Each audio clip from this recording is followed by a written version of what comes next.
ৰাজ্যত নেৰানে পৰা বৰষুণ আৰু ফালে বান আৰু ইয়াৰ মাজতে আকাশত দেখিবলৈ পোৱা গৈছে ৰহস্যময় উজ্জ্বল দৃশ্য সূৰ্যৰ চাৰিওফালে দেখিবলৈ পোৱা গৈছে আঙঠিৰ দৰে উজ্জ্বল দৃশ্য দেখিবলৈ পোৱা গৈছে দৃশ্য দেখাৰ আপুনি আপ্লুত হৈ পৰিব ইয়াৰ সৌন্দৰ্য ইমানেই ধুনীয়া যে আপুনি দেখাৰ পিছত আপ্লুত হৈ পৰিব আৰু কৌতূহল জন্মিছে এতিয়া ৰাইজৰ কি বস্তু ইয়াকে লৈ এতিয়া জনতাৰ মাজত কৌতূহল দেখিবলৈ পোৱা গৈছে খবৰ সবিস্তাৰ জনাইছো বিগ ব্ৰেকিং বৰষুণৰ মাজতে ৰাজ্যৰ আকাশত অদ্ভুত দৃশ্য দেখিবলৈ পোৱা গৈছে সূৰ্যৰ চাৰিওফালে দেখিবলৈ পোৱা গৈছে ৰহস্যময় আঙঠি ইয়াৰ সৌন্দৰ্য দেখাৰ পিছত আপ্লুত হৈ উঠিব আপুনি ৰাজ্যৰ চাৰিওফালে কৌতূহল সূৰ্যৰ চাৰিওফালে দেখিবলৈ পোৱা গৈছে ৰহস্যময় আঙঠি আকাশৰ বিৰল দৃশ্যই কঢ়িয়াইছে কৌতূহল বৰষুণৰ মাজতে ৰাজ্যৰ আকাশত দেখিবলৈ পোৱা গৈছে সূৰ্যৰ চাৰিওফালে সূৰ্য বলয় বিজ্ঞানৰ ভাষাত ইয়াৰ সৌন্দৰ্য মনোমোহা উচ্চ আকাশৰ ডাৱৰত উপঙি থাকে বৰফৰ কণা মনোমোহা দৃশ্য দেখাৰ পিছতে কৌতূহল উপজিছে এতিয়া অসমৰ জনতাৰ হোজাইত দেখিবলৈ পোৱা গৈছে এই দৃশ্য বৰষুণৰ মাজত ৰাজ্যৰ আকাশত অদ্ভুত দৃশ্য দেখিবলৈ পোৱা গৈছে আমি দৃশ্যাংশ দেখুৱাইছো বিজ্ঞানৰ ভাষাত ইয়াক সূৰ্য বলয় বুলি কয় ইয়াৰ সৌন্দৰ্য দেখাৰ পিছতে আপুনি আপ্লুত হৈ উঠিব উচ্চ আকাশৰ ডাৱৰত উপঙি থাকে বৰফৰ কণাৰ নিচিনাকৈ সূৰ্যৰ চাৰিওফালে ৰহস্যময় আঙঠি আকাশৰ বিৰল দৃশ্যই কঢ়িয়াইছে কৌতূহলৰ আমি দৃশ্য দেখুৱাই আছো ভয়ংকৰ দৃশ্য অসমত ভয়ংকৰ বান দেখিবলৈ পোৱা গৈছে আৰু তাৰ মাজতে ভয়ংকৰ বৰষুণ আৰু ইয়াৰ মাজতে দেখিবলৈ পোৱা গৈছে আকাশত বিৰল দৃশ্য দেখিবলৈ পোৱা গৈছে আকাশত কিহৰ দৃশ্য ইয়াকে লৈ কিন্তু কৌতূহল জন্মিছে অসমৰ জনতাৰ মাজত বিজ্ঞানৰ ভাষাত সূৰ্য বলয় বুলি কয় আপোনাৰ অঞ্চলতো এনে দৃশ্য আপুনি দেখিছে নেকি কাহানিবা বা এতিয়া আপোনাৰ আকাশত আপোনাৰ অঞ্চলৰ আকাশত এই দৃশ্য আপুনি দেখা পাইছে নেকি এই দৃশ্য ধাৱমান হৈছে নেকি কমেণ্টৰ জৰিয়তে জনাওক কমেণ্ট লৈ চেষ্টা কৰিছোঁ বৰষুণৰ মাজত ৰাজ্যৰ আকাশত এয়া কিহৰ দৃশ্য ইয়াকে লৈ ৰাজ্যৰ জনতাৰ মাজত কৌতূহল আৰু হোজাইত দেখিবলৈ পোৱা গৈছে ৰহস্যময় দৃশ্য ৰহস্যময় আঙঠিৰ দৃশ্য হোজাইত দেখিবলৈ পোৱা গৈছে দবকাত আমালৈ কমেণ্ট আহিছে ৰিৱাজ ইছবান আহমেদে কমেণ্ট কৰিছে দবকাত এই দৃশ্য দেখিছে সূৰ্যৰ চাৰিওফালে দেখিবলৈ পোৱা গৈছে ৰহস্যময় আঙঠি দবকাত দেখিবলৈ পোৱা গৈছে হোজাইত দেখিবলৈ পোৱা গৈছে এই দৃশ্য আপুনি ক'ৰ পৰা চাই আছে আপোনাৰ অঞ্চলত এই দৃশ্য দেখিবলৈ পোৱা গৈছে নেকি বহুতৰ অসমৰ বিভিন্ন প্ৰান্তৰ পৰা আমালৈ কমেণ্ট আহিছে তেওঁলোকৰ তাতো এই দৃশ্য ধাৱমান হৈছে কেৱল হোজাইতে নহয় এই দৃশ্য আমি হোজাই দেখুৱাই আছো কিন্তু কেৱল হোজাইতে এই দৃশ্য দেখিবলৈ পোৱা নাই অসমৰ বিভিন্ন প্ৰান্তত এই দৃশ্য দেখিবলৈ পোৱা গৈছে ৰাজ্যত এফালে ভয়ংকৰ বানৰ তাণ্ডৱ আৰু আনফালে দেখিবলৈ পোৱা গৈছে ভয়ংকৰ বানৰ তাণ্ডৱৰ মাজতে আনফালে দেখিবলৈ পোৱা গৈছে সাংঘাতিকভাৱে বৰষুণ ৰাজ্যত প্ৰলয়ংকাৰী বান আৰু বৰষুণৰ মাজতে আকাশত হঠাৎ এয়া কিহৰ দৃশ্য ওলাইছে আঙঠিৰ নিচিনা ৰহস্যময় এই দৃশ্য এতিয়া সকলোৰে মনত কৌতূহলৰ সৃষ্টি কৰিছে সূৰ্যৰ চাৰিওফালে দেখিবলৈ পোৱা গৈছে ৰহস্যময় আঙঠি ৰাজ্যৰ আকাশত অদ্ভুত দৃশ্য দেখাৰ পিছত কৌতূহল জনতাৰ মাজত আমি দৃশ্য দেখুৱাই আছো আপোনালোকৰ তাতো এনে দৃশ্য অনুমান এনে দৃশ্য আপুনি দেখিছে নেকি কমেণ্টৰ জৰিয়তে জনাওক তেজপুৰত দেখিছো বুলি কমেণ্ট কৰিছে ৰাজহিম বৰুৱা বৰগোহাঁই इस्लामनगर देखी कैसे शोणितपुर तेजपुर में भी देख गया है इसका गियासुद्दीन आंसारिये कमेंट कर होजाई जिलार जमुना मुखत देखिसे कार्बी आंगलंगत देखिसे मृणाली गगৈ एआर एबादुर रहमाने लिखिसे श्रीभूमित देखा नाई बुली लिखिसे सामगुरित देखिसे बुली लिखिसे मुक्सिदुल आजादे कमेंट कर सामगुरित এই দৃশ্য ধাৱমান হৈছে বোকাখাতত দেখা নাই বুলি কৈছে বিভিন্ন প্ৰান্ত অসমৰ প্ৰান্তে প্ৰান্তে দেখিবলৈ পোৱা গৈছে বিৰল দৃশ্য এই মনোমোহা কৌতূহল দৃশ্য দেখিবলৈ পোৱা গৈছে অসমৰ আকাশত কেৱল হোজাইতে নহয় অসমৰ বিভিন্ন প্ৰান্তত এই দৃশ্য দেখিবলৈ পোৱা গৈছে আপোনাৰ অঞ্চলত এই দৃশ্য আপুনি দেখিছে নেকি এই সুন্দৰ দৃশ্য প্ৰকৃতিৰ এক সুন্দৰ দৃশ্য সূৰ্যৰ চাৰিওফালে দেখিবলৈ পোৱা গৈছে ৰহস্যময় আঙঠিৰ দৃশ্য ৰাজ্যৰ আকাশত বিৰল দৃশ্য দেখিবলৈ পোৱা গৈছে ইয়াৰ সৌন্দৰ্য কিন্তু চাবলগীয়া আপুনি চাওক আমি দৃশ্যাংশ দেখুৱাইছো ইয়াৰ যে সৌন্দৰ্য এই সৌন্দৰ্যত আপুনি মনোমোহা সৌন্দৰ্যত আপুনি মোহিত হৈ পৰিব আমি দৃশ্যাংশ দেখুৱাইছো আমি সামগ্ৰীত দেখিছো বুলি কমেণ্ট কৰিছে আমালৈ কমেণ্ট আহি পৰিছে চন্দন বৰুৱাই কমেণ্ট কৰিছে বিশ্বনাথ চাৰিআলিত দেখিছে আজিজুৰ ৰহমানে কমেণ্ট কৰিছে নগাঁৱত দেখিছো বুলি কমেণ্ট কৰিছে চন্দন বৰাই কমেণ্ট কৰিছে নগাঁৱত দেখিছো বৰপেটাত দেখা নাই বুলি কমেণ্ট কৰিছে দিবান বৰান যোৰহাটত দেখিছো অনিন্দিতা বৰা তৰা বিভিন্ন ৱাইপ ৰোড লিখিছে নগাঁৱত দেখিছো বুলি লিখিছে চন্দন বৰাই লিখিছে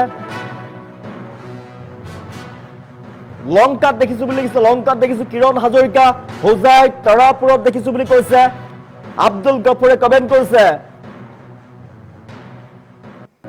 বিভিন্ন প্ৰান্তৰ পৰা, অসমৰ বিভিন্ন প্ৰান্তৰ পৰা আমালৈ কমেণ্ট আহিছে। উচ্চ আকাশত ডাৱৰত উপঙি থাকে বৰফৰ কণাৰ নিচিনাকৈ সুন্দৰ দৃশ্য ধাৱমান হৈছে আকাশত। এই বিৰল দৃশ্য দেখাৰ পিছত আপোনাৰ মন আপ্লুত হৈ উঠিব। এই দৃশ্য বহুতে কেমেৰাত বন্দী কৰিছে। অসমৰ বিভিন্ন প্ৰান্তত এই দৃশ্য দেখিবলৈ পোৱা গৈছে। আপুনি চাওক, এক আঙুঠিৰ দৰে সুন্দৰ দৃশ্য, এক আঙুঠিৰ দৰে সৌৰজগতৰ এটা গ্ৰহৰ দৰে দৃশ্য দেখিবলৈ পোৱা গৈছে। আৰু সূৰ্যৰ চাৰিওফালে আঙুঠিৰ দৰে বিৰল দৃশ্য দেখিবলৈ পোৱা গৈছে। ইয়াৰ সৌন্দৰ্য কিন্তু অপূৰ্ব, ইয়াৰ সৌন্দৰ্য মোহনীয়। আপুনি কেমেৰাত বন্দী কৰিব পাৰে। এই দৃশ্য যদি আপুনি দেখিছে কেমেৰাত বন্দী কৰি ৰাখক, সূৰ্যৰ চাৰিওফালে দেখিবলৈ পোৱা গৈছে ৰহস্যময় আঙুঠি। কিন্তু ইয়াৰ যি সৌন্দৰ্য, ইয়াক তুলনা কৰিব নোৱাৰি, অতুলনীয় ইয়াৰ সৌন্দৰ্য। ৰাজ্যৰ আকাশত অদ্ভুত দৃশ্য দেখিবলৈ পোৱা গৈছে। এয়া কি বুলি বহুতে কৌতূহল কৰিছে, এয়া কি বুলি। সূৰ্যৰ চাৰিওফালে যি ৰহস্যময় আঙুঠিৰ যি দৃশ্য দেখিবলৈ পোৱা গৈছে, ইয়াক দেখাৰ পিছতে এতিয়া সকলোৰে মনত কৌতূহল। গোলাঘাটত হৈছে, পিয়াংচুৱে কমেণ্ট কৰিছে। বৰপেটাত মকসুদ আলীয়ে কমেণ্ট কৰিছে। শিলচৰত দেখিলো বুলি কমেণ্ট কৰিছে। নিত্যদীপ বৈদ্যই কমেণ্ট কৰিছে। হোজাইত দেখিছে মহিবুৰ ৰহমানে কমেণ্ট কৰিছে। গোলাঘাটত পিয়াংচুৱে কমেণ্ট কৰিছে। দবকাত কমেণ্ট কৰিছে। নেৱাজ হুছেইনে কমেণ্ট কৰিছে। হোজাই ফকিয়া বস্তিত মহিবুৰ ৰহমানে কমেণ্ট কৰিছে। মৰিগাঁৱত দেখিছো বুলি কমেণ্ট কৰিছে। আনুকল হেমৰমে কমেণ্ট কৰিছে। লংকাত দেখিছে ৰাহুল এলেক্স কমেণ্ট কৰিছে। হোজাই ফাকিৰা বস্তি, দবকাত দেখিছে আহান হুছেইন। সোণাৰীবাৰীত কমেণ্ট কৰিছে, সোণাৰীবাৰীৰ পৰা মুকছিদুল আজাদ। লংকাত ধ্ৰুৱজ্যোতি বৰাই কমেণ্ট কৰিছে। লংকাত দেখিছে। ক'ৰ পৰা চাই আছে আপুনি? আপোনাৰ অঞ্চলত এনে দৃশ্য আপুনি দেখিছে নেকি? ইয়াৰ দৃশ্য কিন্তু অপূৰ্ব। এই দৃশ্য দেখাৰ পিছত আপুনি মোহিত হৈ পৰিব। বিজ্ঞানৰ ভাষাত ইয়াক সূৰ্য বলয় বুলি কয়। আমি দেখুৱাইছো সেই দৃশ্য। হোজাৰ আকাশত যেনেদৰে দেখিবলৈ পোৱা গৈছে, তেনেদৰে কিন্তু অসমৰ বিভিন্ন প্ৰান্তৰ আকাশত দেখিবলৈ পোৱা গৈছে বিৰল দৃশ্য। ইয়াৰ সৌন্দৰ্য সাংঘাতিকভাৱে ধুনীয়া। ইয়াৰ সৌন্দৰ্য দেখাৰ পিছত আপুনি আপ্লুত হৈ উঠিব। আপুনি কেমেৰাত বন্দী কৰিব পাৰে। এই দৃশ্য যদি আপুনি দেখিছে কেমেৰাত বন্দী কৰি ৰাখক। ইয়াৰ সৌন্দৰ্য কিন্তু অতুলনীয়। সূৰ্যৰ চাৰিওফালে ৰহস্যময় আঙুঠিৰ দৰে দৃশ্য দেখিবলৈ পোৱা গৈছে আকাশত।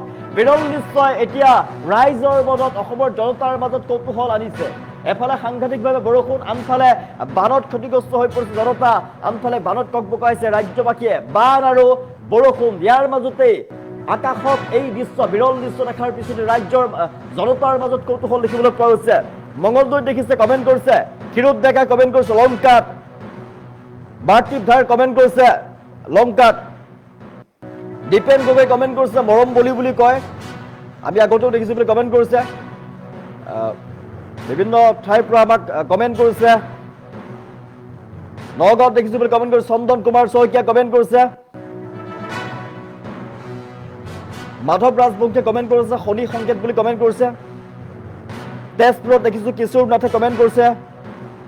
লংকাত দেখা পাইছো বুলি কমেণ্ট কৰিছে। ৰফিক খানে কমেণ্ট কৰিছে।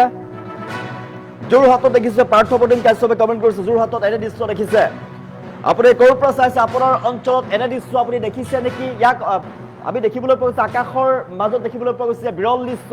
সূৰ্যৰ চাৰিওফালে আঙুঠিৰ দৰে উজ্জ্বল দৃশ্য দেখিবলৈ পোৱা গৈছে। ইয়াৰ দৃশ্য দেখাৰ পিছতে মানুহৰ মাজত কৌতূহল হৈছে। এয়া কি? মানুহৰ মাজত আলোচনাৰ কেন্দ্ৰবিন্দু হৈ পৰিছে। আকাশত বিৰল দৃশ্যই আপোনাৰ মন কিন্তু আপ্লুত কৰিব। সূৰ্যৰ চাৰিওফালে ৰহস্যময় আঙুঠিৰ দৰে বিৰল দৃশ্য লংকাত দেখা গৈছে। ৰকিবুল ইছলাম তেজপুৰত অলপকৈ ওলাইছে।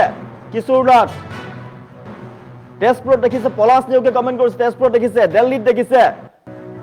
চাইবুৰ ব্লক আন্নুন আলী তেজপুৰত দেখিছে। বিভিন্ন ঠাইত দেখিছে। তেজপুৰত ৰহমান, বেংগলোৰত দেখিছে। ললিত গগৈ কমেণ্ট কৰিছে। গোলাঘাটত দেখিছে বোলে ৰক্তিম বাইৰঙে কমেণ্ট কৰিছে। গোলাঘাটত দেখিছে। বঙাইগাঁৱত পৰা কমেণ্ট কৰিছে। গুৱাহাটীত দেখা গৈছে। ৱাছ উদ্দিনে কমেণ্ট কৰিছে। গোলাঘাটত ৰক্তিম বাইৰঙে কমেণ্ট কৰিছে। গোলাঘাটত দেখিছে। মাজবাটত দেখা পোৱা নাই বুলি কমেণ্ট কৰিছে। বিলাসীপাৰাত দেখিছো বুলি কমেণ্ট কৰিছে। নবকাত দেখিছো বুলি কমেণ্ট কৰিছে। আমালৈ নবকাৰ পৰা কমেণ্ট আহিছে। এই দৃশ্য আপুনি ক'ত দেখিছে? বিৰল দৃশ্য দেখিবলৈ পোৱা গৈছে আকাশৰ। অসমৰ আকাশত বিৰল দৃশ্য আৰু এই দৃশ্যৰ সৌন্দৰ্য অতুলনীয়। এই দৃশ্য আপোনাৰ অঞ্চলতো অনুভৱ আপুনি দেখিছে নেকি? কমেণ্টৰ জৰিয়তে জনাওক। যোৰহাটত দেখিছো বুলি কমেণ্ট কৰিছে দাদু গগৈ। নবকাত দেখিছে গুলজাৰ হুছেইন। কাকিত দেখিছে মনজিৎ হাজৰিকা, লংকাত দেখা গৈছে বিজয় দে, হোজাই ফকিৰা বস্তি মহিবুৰ ৰহমান কমেণ্ট কৰিছে, বিভিন্ন প্ৰান্তৰ পৰা আমালৈ কমেণ্ট আহিছে। হোজাইত আহিছে শুভম সাহাই কমেণ্ট কৰিছে, বৰষুণৰ মাজতে দেখিবলৈ পোৱা গৈছে এই দৃশ্য। আমি দৃশ্যাংশ দেখুৱাই আছো, বৰষুণৰ মাজতে হোজাৰ আকাশত দেখিবলৈ পোৱা গৈছে, কেৱল হোজাৰ আকাশত নহয় তেজপুৰৰ আকাশতো দেখিবলৈ পোৱা গৈছে, বিভিন্ন প্ৰান্তৰ আকাশত, ৰাজ্যৰ আকাশত দেখিবলৈ পোৱা গৈছে বিৰল দৃশ্য। আৰু সূৰ্যৰ চাৰিওফালে ৰহস্যময় পোহৰৰ আকৰ্ষণ আহিছে, আকাশত সূৰ্যৰ চাৰিওফালে উজ্জ্বল বৃত্তাকাৰ আঙঠিৰ দৰে পোহৰ বলয় দেখিবলৈ পোৱা গৈছে। এই দৃশ্য মনোমোহা আপোনালোকক দেখুৱাই আছো, বৰষুণৰ বতৰৰ মাজতে হোজাৰ আকাশত দেখিবলৈ পোৱা গৈছে বিৰল প্ৰাকৃতিক দৃশ্য। অসমৰ প্ৰান্তে প্ৰান্তে দৃশ্য দেখিবলৈ পোৱা গৈছে, আকাশত সূৰ্যৰ চাৰিওফালে উজ্জ্বল বৃত্তাকাৰ আঙঠিৰ দৰে পোহৰৰ বলয় দেখিবলৈ পোৱা গৈছে। এই মনোমোহা দৃশ্য দেখি বহুলোকে বিস্ময় প্ৰকাশ কৰিছে। ইয়াৰ বৈজ্ঞানিক কাৰণ জানিবলৈ আগ্ৰহী হৈ পৰিছে। বিজ্ঞানৰ ভাষাত এই পৰিঘটনাক সূৰ্য বলয় বুলি কয়, আৰু ই কোনো অলৌকিক বা অস্বাভাৱিক ঘটনা নহয়, বৰঞ্চ প্ৰকৃতিত সংঘটিত হোৱা এক স্বাভাৱিক বায়ুমণ্ডলীয় পৰিঘটনা। বিশেষ পৰিস্থিতিত এই দৃশ্য দেখিবলৈ পোৱা যায় আকাশত। পৃথিৱীৰ পৰা বহু ওপৰত থকা পাতল আৰু উচ্চস্তৰীয় ডাৱৰ, বিশেষকৈ চিৰাজ ডাৱৰ ভিতৰত থকা অতি ক্ষুদ্ৰ বৰফৰ কণাৰ বাবে সূৰ্য বলয় সৃষ্টি হয়। ইয়াক সূৰ্য বলয় বুলি কোৱা হয়। সূৰ্যৰ পোহৰ এই সৰ্বোজ আকৃতিৰ বৰফ কণাৰ মাজেৰে পাৰ হৈ যোৱাৰ সময়তে পোহৰৰ প্ৰতিসৰণ আৰু প্ৰতিফলন ঘটে। ইয়াৰ ফলত সূৰ্যৰ চাৰিওফালে 22 ডিগ্ৰী ব্যাসাৰ্ধৰ উজ্জ্বল পোহৰ বৃত্ত দেখিবলৈ পোৱা যায়। এতিয়া আপোনালোকে দেখিছে সূৰ্যৰ চাৰিওফালে দেখিবলৈ পোৱা গৈছে বৃত্তৰ নিচিনা। বৰষুণৰ আগমুহূৰ্তত বা বৰষুণৰ পিছত আকাশৰ উচ্চ স্তৰত এনে ডাৱৰৰ উপস্থিতিত থাকিলে সূৰ্য বলয় দেখা পোৱাৰ সম্ভাৱনা। আৰু কেতিয়াবা বলয়ৰ ভিতৰত দেখিবলৈ পোৱা যায় কাষত ৰঙৰ মৃদু আভাও দেখিবলৈ পোৱা যায়। আপোনালোকে দেখিছে সুন্দৰভাৱে দেখিবলৈ পোৱা গৈছে, বিভিন্ন ৰং ইয়াত দেখিবলৈ পোৱা গৈছে, যিটো পোহৰৰ বিস্ফোৰণৰ ফলতেই দেখিবলৈ পোৱা গৈছে। ইয়াত কেইবাটাও ৰং দেখিবলৈ পোৱা গৈছে। দৃশ্য অপূৰ্ব সৌন্দৰ্যৰ নিদৰ্শন লাগি ধৰিছে। অসমৰ আকাশত এই দৃশ্য দেখাৰ পিছতে আপোনালোকে অনুধাৱন কৰিব, এই দৃশ্য দেখাৰ পিছত আপুনি অনুধাৱন কৰিব ইয়াৰ সৌন্দৰ্য কিন্তু অতুলনীয়। প্ৰাকৃতিক পৰিঘটনা, এই প্ৰাকৃতিক পৰিঘটনাই মানুহক আনন্দ দিয়ে। আকাশ বতৰ বিজ্ঞানৰ মাজৰ গভীৰ সম্পৰ্কৰ বিষয়ে কৌতূহলৰ সৃষ্টি কৰিছে এতিয়া মানুহৰ মাজত। অসমৰ জনতাই ভাবিছে এয়া কিহৰ দৃশ্য দেখিবলৈ পোৱা গৈছে। এয়া বিজ্ঞানৰ ভাষাত সূৰ্য বলয় বুলি কয়, আৰু এই দৃশ্য কিন্তু মনোমোহা। আপোনালোকে মোবাইলত আবদ্ধ কৰি ৰাখিব পাৰে। আপোনাৰ অঞ্চলত এই দৃশ্য আপুনি দেখিছে নেকি কমেণ্টৰ জৰিয়তে জনাওক, কিয়নো অসমৰ বিভিন্ন প্ৰান্তত দেখিবলৈ পোৱা গৈছে এই দৃশ্য। আকাশত এনে দৃশ্য দেখিলে ভুল ধাৰণা নকৰিব। সূৰ্য বলয় হৈছে প্ৰকৃতিৰ সুন্দৰ ক্ষণস্থায়ী উপহাৰ। আমাক পৃথিৱীৰ বায়ুমণ্ডলত চলি থকা জটিল আৰু মনোমোহা প্ৰক্ৰিয়াসমূহৰ কথা সোঁৱৰাই দিছে। আমি দৃশ্যাংশ দেখুৱাই আছো। কাকিত দেখিছে বুলি কমেণ্ট কৰিছে বিজয় দে, কমেণ্ট কৰিছে লংকাত দেখা গৈছে, হোজাই দেখিছে, হোজাইত দেখা গৈছে, বিভিন্ন প্ৰান্তত এই দেখিছো বুলি কমেণ্ট আহিছে আমালৈ। জামুগুৰিত দেখা পাইছো বিপুল পাৱালে কমেণ্ট কৰিছে, তিনিচুকীয়াত দেখিছে, বাক্সাত দেখা নাই বুলি কৈছে, কৰিমগঞ্জত দেখিছে, ধৰিত্ৰী গীতিয়ে কমেণ্ট কৰিছে, আৰু চিলনীজানত দেখা গৈছে বুলি লিখিছে কাৰ্বি আলঙৰ আকাশ কানুৱে কমেণ্ট কৰিছে। বিভিন্ন প্ৰান্তত এই দৃশ্য দেখিবলৈ পোৱা গৈছে। তিনিচুকীয়া বিভিন্ন জনে আমাৰ পৰা কমেণ্ট কৰিছে, চিলনীজানত দেখিবলৈ পোৱা গৈছে বুলি কমেণ্ট কৰিছে। ৰাজ্যৰ বিভিন্ন প্ৰান্তত এই দৃশ্য দেখিবলৈ পোৱা গৈছে। এই দৃশ্য দেখাৰ পিছত আপোনাৰ মনত কিন্তু কৌতূহলৰ চাগে সৃষ্টি হৈছে। ইয়াক বিজ্ঞানৰ ভাষাত সূৰ্য বলয় বুলি কয়, প্ৰকৃতিৰ এক মনোমোহা উপহাৰ। এই দৃশ্য আপুনি উপভোগ কৰক, মোবাইলতো আবদ্ধ কৰি ৰাখিব পাৰে। এই দৃশ্য বিভিন্ন প্ৰান্তত এই দৃশ্য দেখিবলৈ পোৱা গৈছে। অসমৰ আকাশত বিৰল দৃশ্য দেখিবলৈ পোৱা গৈছে, আকাশত সুন্দৰ দৃশ্য দেখিবলৈ পোৱা গৈছে, মনোমোহা দৃশ্য।